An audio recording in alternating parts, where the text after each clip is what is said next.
जय हिंद दोस्तों, मैं हूं आपका दोस्त के बी। और आज की इस वीडियो में हम 14 मई 2021 से जो भी महत्वपूर्ण प्रश्न आपकी परीक्षाओं में पूछे जा सकते हैं उन सभी प्रश्नों को हम डिस्कस करेंगे। तो पूरा वीडियो बहुत ही ध्यान से देखिएगा। इस वीडियो की जो पीडीएफ फाइल होगी वह आपको टेलीग्राम चैनल केवी गुरुजी या फिर kbguruji.in के ऊपर मिल जाएगी। तो वहां से आप इसके पीडीएफ को भी डाउनलोड कर सकते हैं। तो चलिए इस वीडियो की हम शुरुआत करते हैं। वीडियो अगर आपको पसंद आता है तो इसे लाइक करने के साथ अपने सभी दोस्तों के साथ में शेयर जरूर करिएगा। पहला प्रश्न है कि मई 2021 में महारत्न कंपनी बीपीसीएल यानी कि भारत पेट्रोलियम कॉर्पोरेशन लिमिटेड के अध्यक्ष के रूप में किसको चुना गया है। तो यहां पर अभी अरुण कुमार सिंह को चुन लिया गया है। तो इस प्रश्न का ऑप्शन नंबर सी हो जाएगा करेक्ट। अब अरुण कुमार सिंह की यहां पर अगर हम लोग बात करते हैं तो ये इस समय बीपीसीएल में विपणन निदेशक के पद पर कार्य कर रहे हैं। के पद्माकर जो कि अभी तक बीपीसीएल के सीएमडी थे, उनके स्थान पर अब अरुण कुमार सिंह नए अध्यक्ष और प्रबंध निदेशक के रूप में कार्य करेंगे। भारत पेट्रोलियम की बात करते हैं तो ये हमारे यहाँ की एक महारत्न कंपनी है, ये आप सभी को पता होगा। 1952 में इसकी स्थापना हुई थी और इसका मुख्यालय आपको मिल जाएगा मुंबई में। अब महारत्न कंपनियों की बात हुई है तो ध्यान रखिएगा, हमारे देश में कुल मिलाकर के इस समय 10 महारत्न कंपनियां हैं। अब इन कंपनियों के वर्तमान में प्रमुख कौन हैं, आइए उनके बारे में हम लोग जान लेते हैं। सबसे पहले बात करेंगे कोल इंडिया लिमिटेड की। तो इसके इस समय प्रमुख हैं, इनका नाम है प्रमोद अग्रवाल।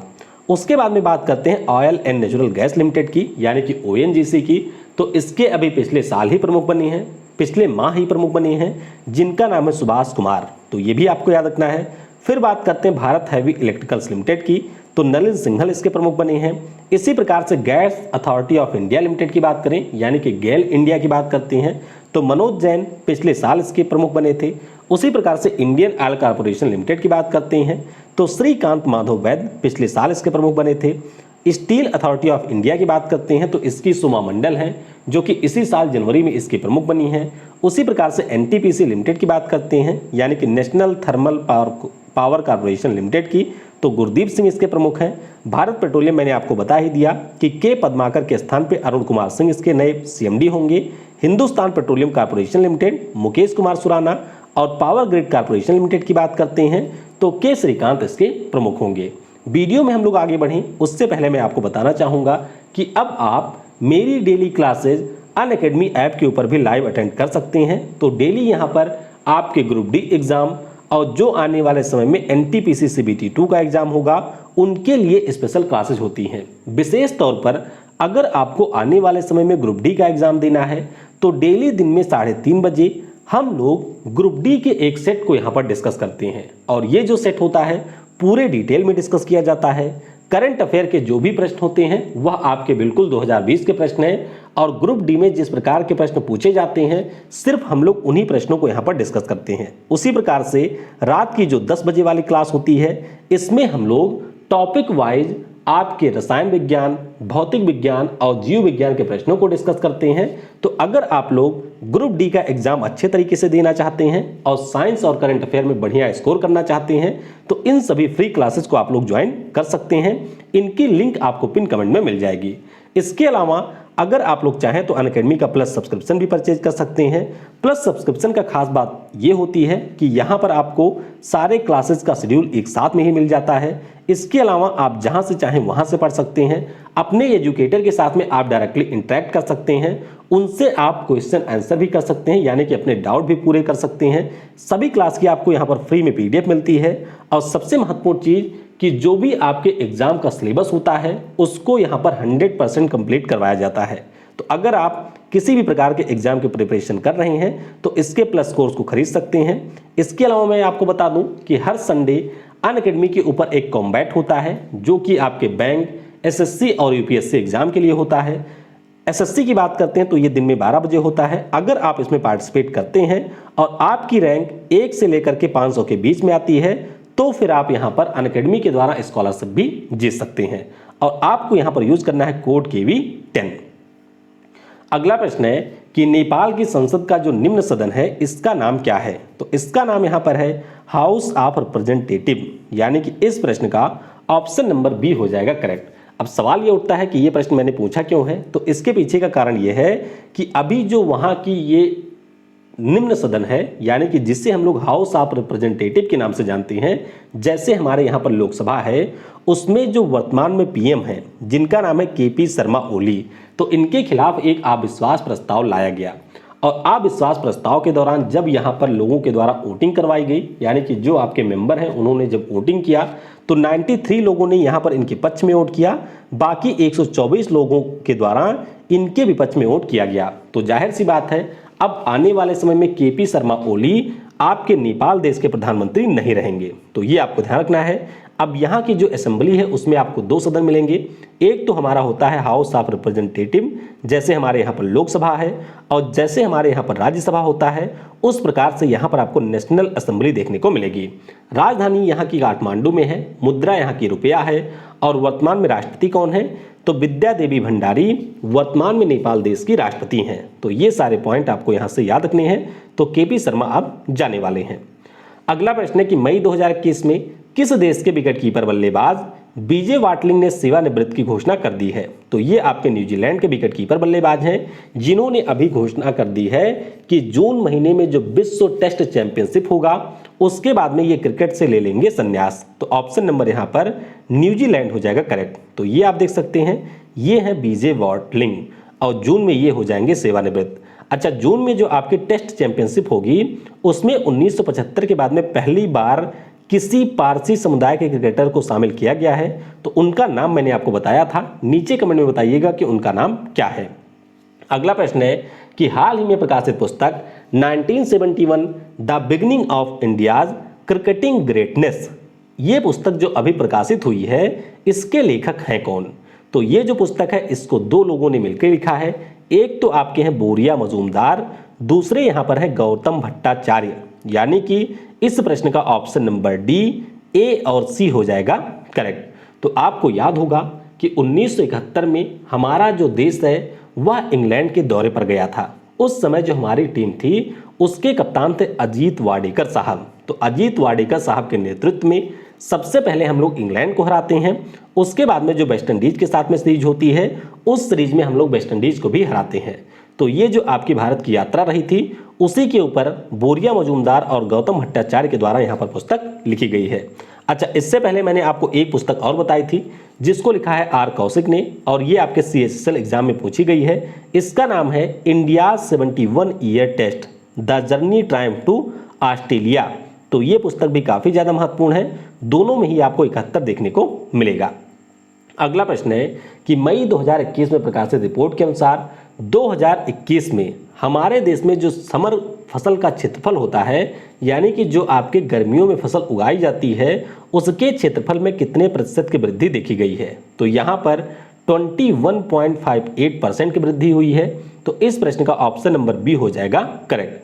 अब इस प्रकार के जो डेटा वाले प्रश्न होते हैं विशेष तौर पर आपके जो बैंक का एग्जाम होता है या फिर जो हमारे स्टेट PCS का एग्जाम होता है उनके लिए काफ़ी ज़्यादा महत्वपूर्ण होता है। तो आपको ध्यान रखना है 21.58% की यहाँ पर वृद्धि हुई है, तो ऑप्शन नंबर यहाँ पर बी हो जाएगा करेक्ट।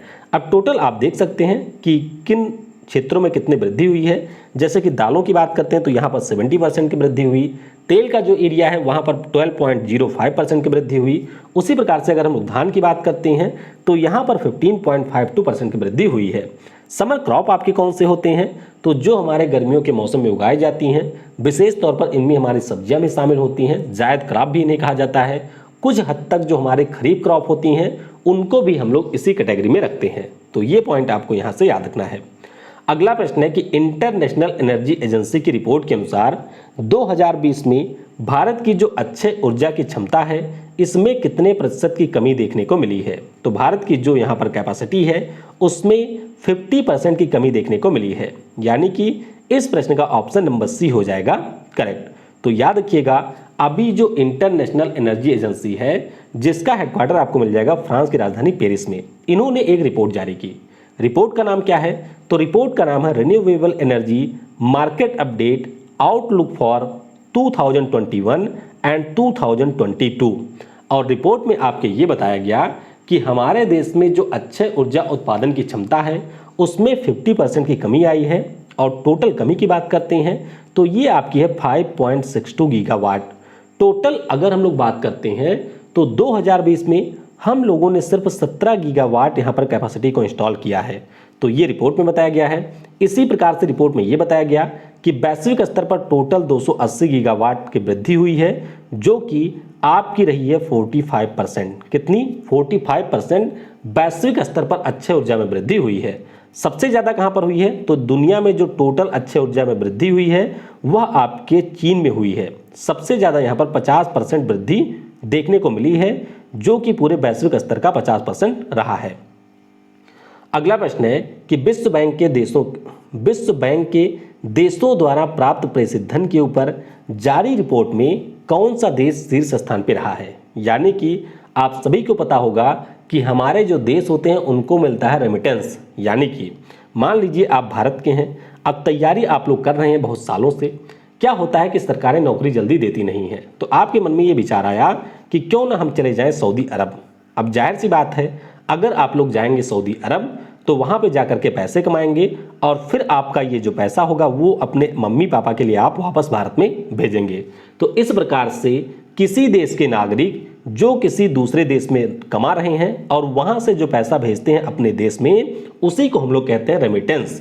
तो अभी किस देश को सबसे ज़्यादा रेमिटेंस मिलता है, इसके ऊपर विश्व बैंक के द्वारा एक रिपोर्ट जारी की गई और रिपोर्ट में ये बताया गया कि हमारे देश को सबसे ज़्यादा रेमिटेंस मिलता है। यानी कि इस प्रश्न का ऑप्शन नंबर डी हो जाएगा करेक्ट। रिपोर्ट में ये बताया गया है कि 2020 में हमारे देश को कुल 83 बिलियन डॉलर का रेमिटेंस मिला है। तो इस प्रकार से हम पहले स्थान पर रहे।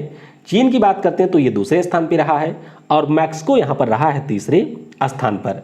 इसके अलावा अगर आपसे ये पूछ लिया जाए परीक्षा में कि सबसे ज़्यादा जो रेमिटेंस है वह किस देश से आता है, तो अमेरिका में दूसरे देशों के लोग सबसे ज़्यादा कमाने गए हुए हैं। यहाँ से टोटल 68 बिलियन डॉलर हर साल जाता है अन्य देशों में, जो कि उन पार्टिकुलर देशों के लोग यहाँ पर कमाते हैं। उसी प्रकार से यूएई रहा है दूसरे स्थान पे और सऊदी अरब इसमें रहा है तीसरे स्थान पर।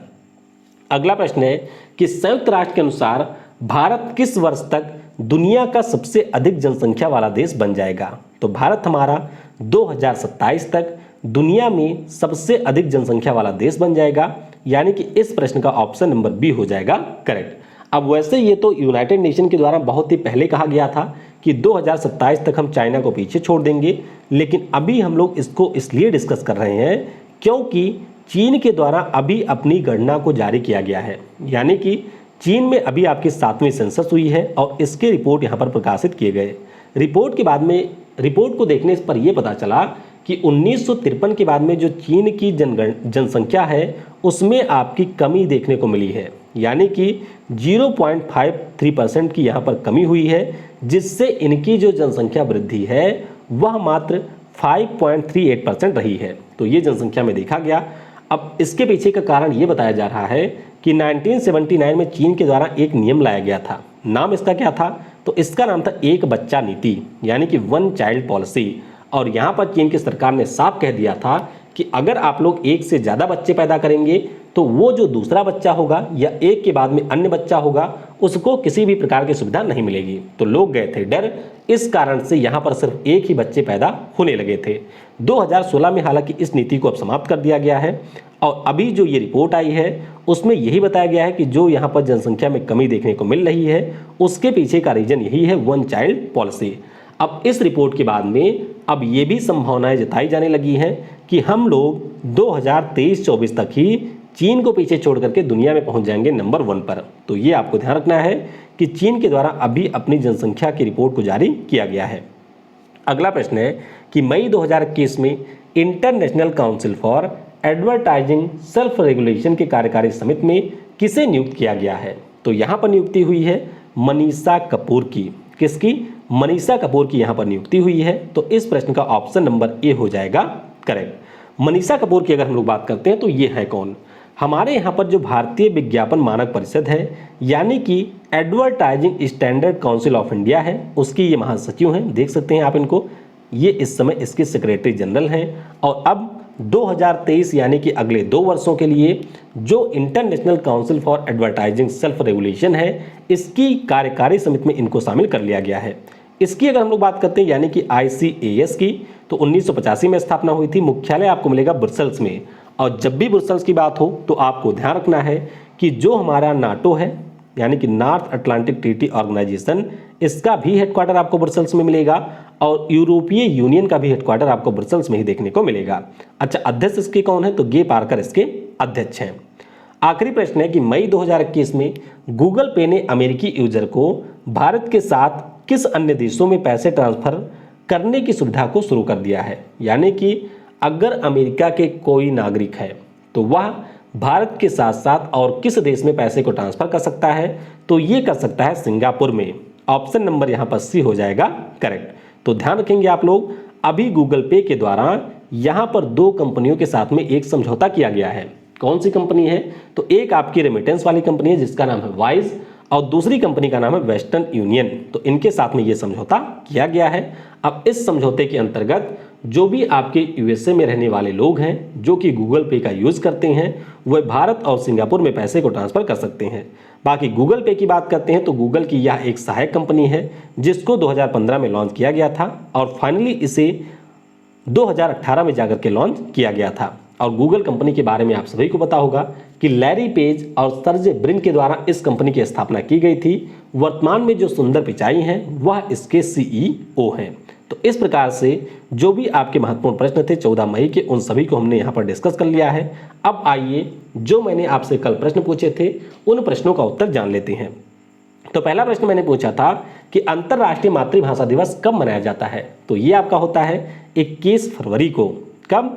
21 फरवरी को ये मनाया जाता है। दूसरा प्रश्न पूछा था कि अभी कर्नाटक राज्य का 31वें नंबर का जिला कौन सा बना है? तो ये आपका है विजयनगर जिला, जो कि बेल्लारी जिले से अलग होकर के बना है। और विजयनगर की अगर हम लोग बात करते हैं तो ये जो आपका साम्राज्य था हरिहर और बुक्का नाम के दो भाइयों के द्वारा बसाया गया था। कब? 1336 में। किस नदी के किनारे? तो तुंगभद्रा नदी के किनारे इसको बसाया गया था। और आपके सीबीटी 1 में यहाँ से कई बार प्रश्न पूछा गया है। ध्यान रखिएगा कि जो विजयनगर साम्राज्य था उसकी राजधानी कहाँ पर थी? तो हम्पी में इसकी राजधानी थी। अगला प्रश्न मैंने पूछा था कि जो 22वां राष्ट्रीय टेबल टेनिस चैंपियनशिप हुई थी इसका खिताब किसने जीता था? तो दिल्ली की हमारी एक बहुत ही फेमस खिलाड़ी हैं जिनका नाम है मनिका बत्रा। तो इन्होंने ये खिताब जीता था। अच्छा, मनिका बत्रा के बारे में आपको ये भी ध्यान रखना है कि पिछले साल जो हमारे यहाँ पर खेल रत्न पुरस्कार दिया गया ना, वह भी आपके मनिका बत्रा को मिला था। आखिरी प्रश्न मैंने पूछा था कि मध्य प्रदेश की सरकार ने किस शहर का नाम बदल करके नर्मदापुरम रखा था? तो इस शहर का नाम था होशंगाबाद। क्या नाम है? होशंगाबाद।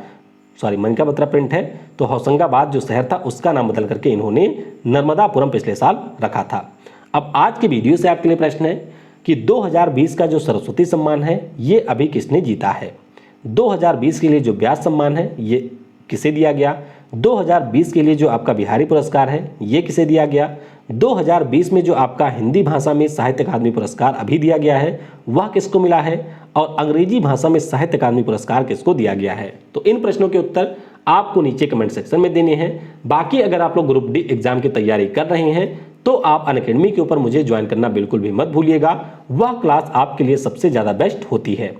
तो वीडियो को समय देने के लिए आप सभी को बहुत बहुत धन्यवाद। जय हिंद, जय भारत और सबसे जरूरी, पढ़ेगा भारत तो बढ़ेगा भारत।